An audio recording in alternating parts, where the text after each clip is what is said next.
Babak baru dugaan korupsi Rafael Alun diselidiki KPK.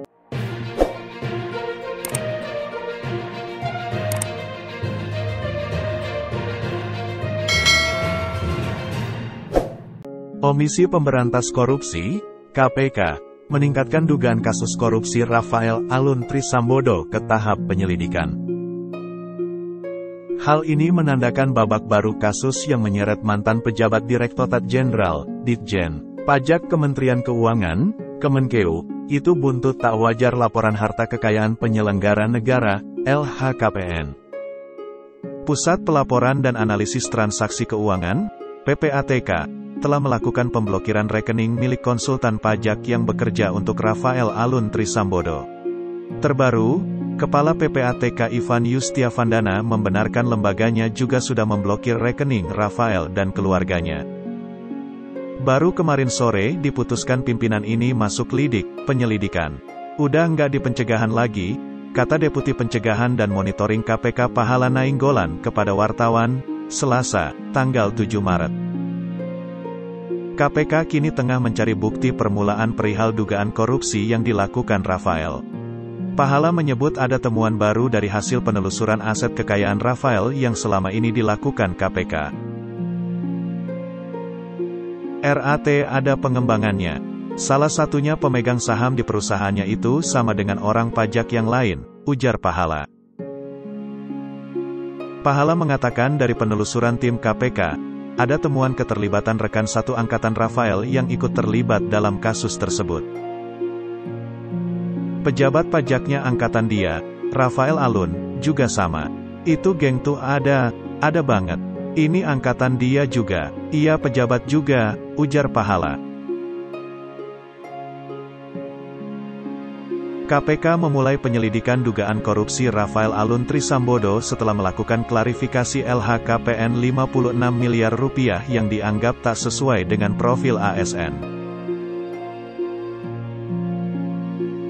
KPK menyatakan hal yang diusut ialah dugaan suap dan gratifikasi. Jadi yang ini kan dari temuan LHKPN, baru kemudian ke proses penyelidikan. Artinya, dari proses ini bisa ditemukan peristiwa pidana. Tentu jadi kewenangan KPK adalah pidana korupsi atau gratifikasi dan suap, kata Kabag Pemberitaan KPK Ali Fikri di gedung KPK, Jalan Kuningan Persada, Jakarta Selatan. Ali mengatakan proses penyelidikan dugaan korupsi terhadap Rafael masih berlangsung. Dia mengatakan temuan PPATK terkait transaksi janggal di rekening Rafael dan keluarga juga ditelusuri. Perkembangan ke depan akan disampaikan termasuk pada substansi, termasuk rekening dan sebagainya. Karena ini butuh proses, butuh waktu, butuh strategi. Soal strategi kita tidak bisa umumkan, ujar Ali. KPK saat ini masih mencari bukti permulaan awal dari dugaan korupsi yang dilakukan Rafael. Jika bukti awal itu dinilai cukup, kasus itu akan segera ditingkatkan ke tahap penyidikan. Langkah berikutnya kalau kemudian ada peristiwa pidana, ditemukan orang yang bisa dipertanggungjawabkan secara hukum berdasarkan dua alat bukti setidaknya sebagai bukti permulaan dan itu pidananya menjadi kewenangan KPK, ia pasti kemudian ditangani KPK, ucap Ali. Aliran uang yang mencapai 500 miliar rupiah dari 40 rekening terkait Rafael Alun Trisambodo terendus sudah PPATK. Duit setengah triliun itu mengalir dalam kurun 4 tahun. Kurun, tahun 2019 sampai tahun 2023. Ucap Kepala PPATK Ivan Yustiavandana kepada Detikcom, Selasa, tanggal 7 Maret tahun 2023. Bivan memastikan angka 500 miliar rupiah itu masih berkembang. Uang itu mengalir dari 40 rekening Rafael Alun hingga keluarganya, termasuk anaknya, Mario Dandi Satrio, serta pihak-pihak lain yang berkaitan dengan Rafael Alun. Nilai transaksi yang kami bekukan nilainya debit, kredit lebih dari 500 miliar rupiah dan kemungkinan akan bertambah, ucap Ivan. Rafael Alun sudah menjalani klarifikasi terkait LHKPN miliknya senilai 56 miliar rupiah yang dinilai janggal. Total, 8,5 jam Rafael diperiksa tim Direktorat LHKPN KPK. Rafael mulai menjalani pemeriksaan sekitar pukul 9 waktu Indonesia Barat. Dia lalu keluar dari gedung KPK sekitar pukul 17.40 waktu Indonesia Barat. Saya sudah sampaikan itu, saya sudah lelah dari pagi. Tolong, kasihan saya sudah lelah, kata Rafael di gedung KPK.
Terima kasih telah menonton, jangan lupa like, share, dan subscribe ya.